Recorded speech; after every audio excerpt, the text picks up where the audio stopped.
All right.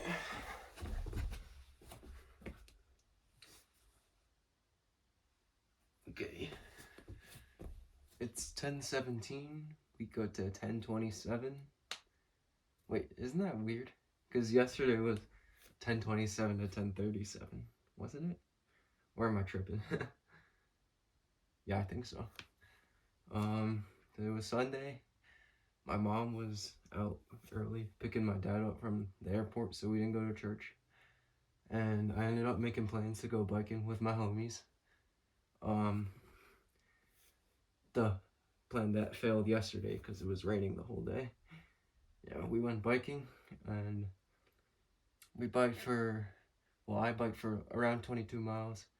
They got like 16, 17 in, because I have to bike from my spot to the place we meet up. So that's about 2 miles each way, so 4 miles extra. Had some really good talks. My one friend committed to run for a D1 university, so congrats to him. Then my dad came back, brought a bunch of goodies from China. Had salad for lunch, and I took a fat nap because I low-key didn't have great sleep last night, so I took like a good 2-3 hour nap. Then had hot pot for dinner, some homemade hot pot, and then I read my book and watched some Pro Valorant between Sentinels and Loud. It was a good series, but back and forth, but Sentinels pulled through in the end, I think. Yeah, it was a very entertaining watch. I mean, thank you guys for all the support you've been showing. I don't know. For some odd reason, when I take my shirt off, I get a bunch of views, but we'll see. Maybe I might do a shirtless video every 10 days, just to keep a little track of the progress from this from our endeavors. School's back up tomorrow. Spring track starts tomorrow. So excited. Some things that to improve on from winter track. Definitely I got a lot chunkier. I think I gained 10-ish pounds since last year around this time. I used to be like 120, like 123-ish, and now I'm like 132. So not the best. I gotta slim down again to get into optimal running shape, of course.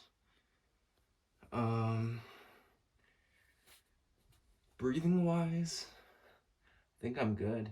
I'll just continue to swim on Sundays, get the aerobic capacity up again some more. And that should take care of that. I analyzed my form a little more, and I realized my arms aren't very efficient. Like, they come down a lot, but it's like they come too far down for it to be like efficient, you know. I gotta keep them higher up, closer to my body. Let's see. What else is there that I talk about? But yeah, the major focus for this week and next week, I guess, will be arms, because I believe that through arms, like, your body moves through your arms. So if you can master like your running form through your arms, I feel like your legs will be sure to follow. One more thing is that I tended to favor my left side when I was running. I don't know if that's just the nature of track, how the turns curve left and your body kind of like shifts to the left to accommodate, but a lot of times when we're winter workouts, I would feel like I would start to like cramp up on my left leg, but my right leg would be like totally fine, not even fatigued. So that was an issue, definitely, that I have to address. Um, Part of it is the arms, but part of it's like flexibility too.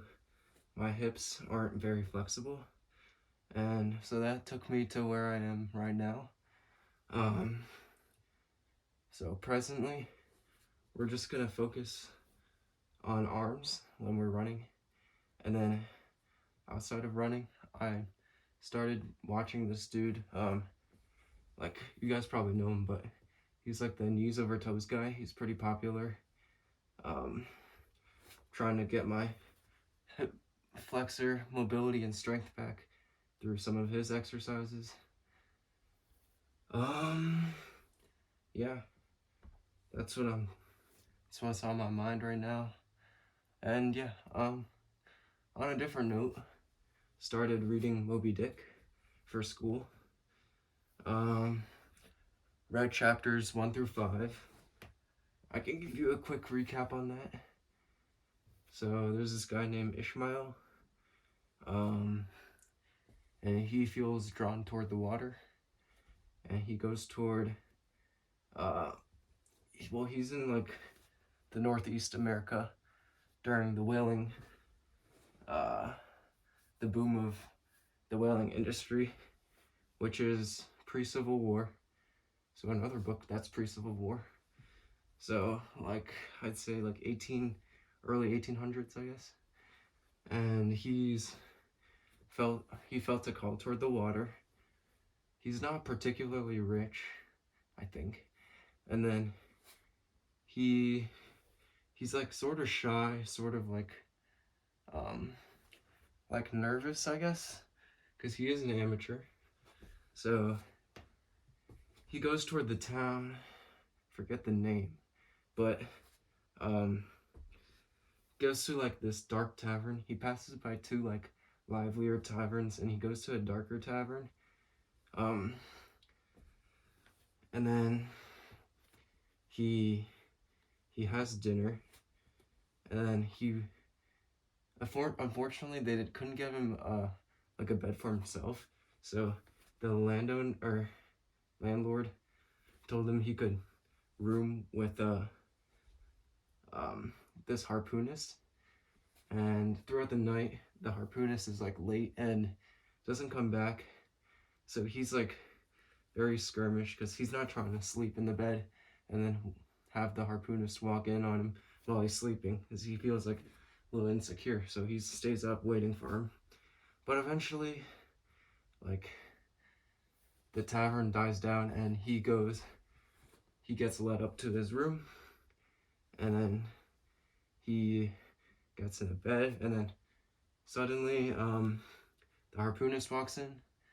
The harpoonist's name is Queequeg, and he's like he's described as like a heathen, which I guess is like some sort of like savage or aboriginal, and he's like a cannibal, and he has a bunch of like weird things. Before going to bed, he offers some bread to like an idol, like a little brown statue, and then they have some communications, and then Ishmael he's like, oh yeah, this guy's a human just like me, so I'm chill to sleep with him, even if he is a cannibal. I'm chill. But then he describes his sleep as like the best he's ever had.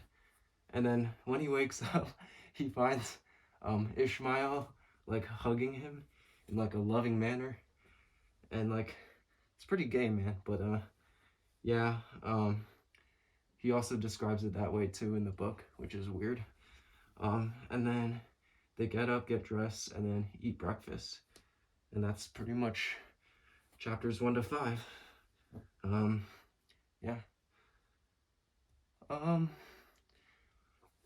The teacher told us we didn't have to read the book in entirety, but I feel like it's kind of sacrilegious not to, so I'm gonna make an attempt to read it, even though I heard it's kind of boring in certain spots, but yeah. Anyways, we're almost done with this plank. Thanks for tuning in. Yeah, and I'll see y'all tomorrow. It's been the daily 10-minute plank. Said this already, but see y'all tomorrow. Peace.